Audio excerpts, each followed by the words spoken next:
So he always arrived at a time when the cinema crowds were going out from the evening show. And before Rama came, there was a other fellow who was selling stuff at the point where Rama used to sit. This is a skinny looking fellow.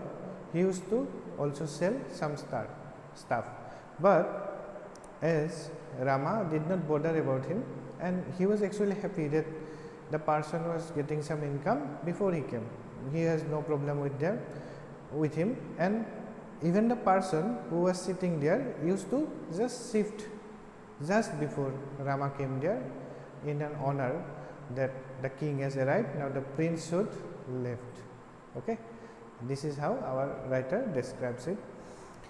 And after he came, Rama used to own his place. There were few people who used to go to the young fellow or the skinny looking fellow, and when Rama started doing his business, there was lots more people who were coming in, and they were buying things from him. They were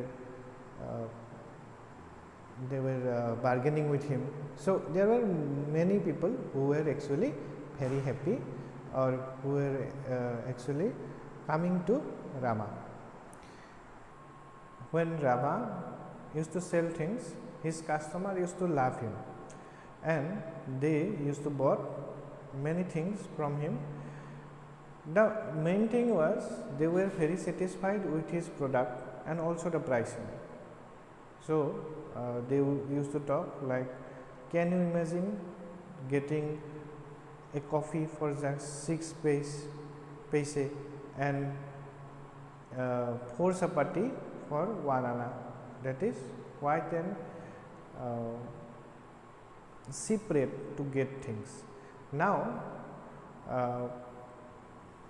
people used to see the things before they buy. They used to search which thing was good, which thing was bad. So there were almost a dozen hands which were hovering over his plate at any point of time during his almost 2 hour long sales or 2 hour long business. So, but Rama with an acute sense used to know that which hand was from which person.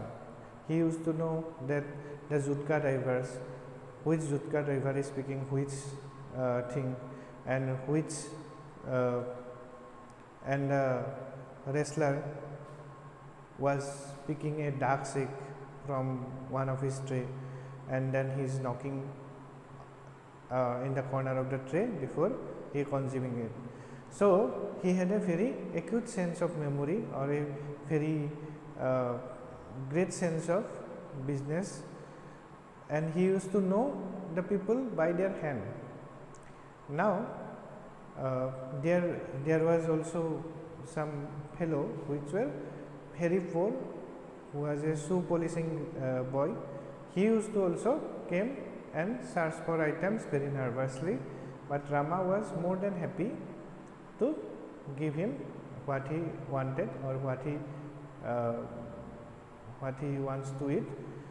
Rama's heart always felt for the poor. He used to always try to help them, but at the same time he has also to think about his own self,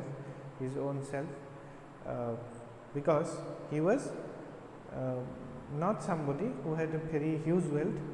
He used to do his business regularly and then get some income, and then only he can do charity. But he was not in a condition to do charity all of its own, and when but he was always trying to help the poor, and he never tried to shoot them away. So that is also a very important aspect of Rama's daily life. Then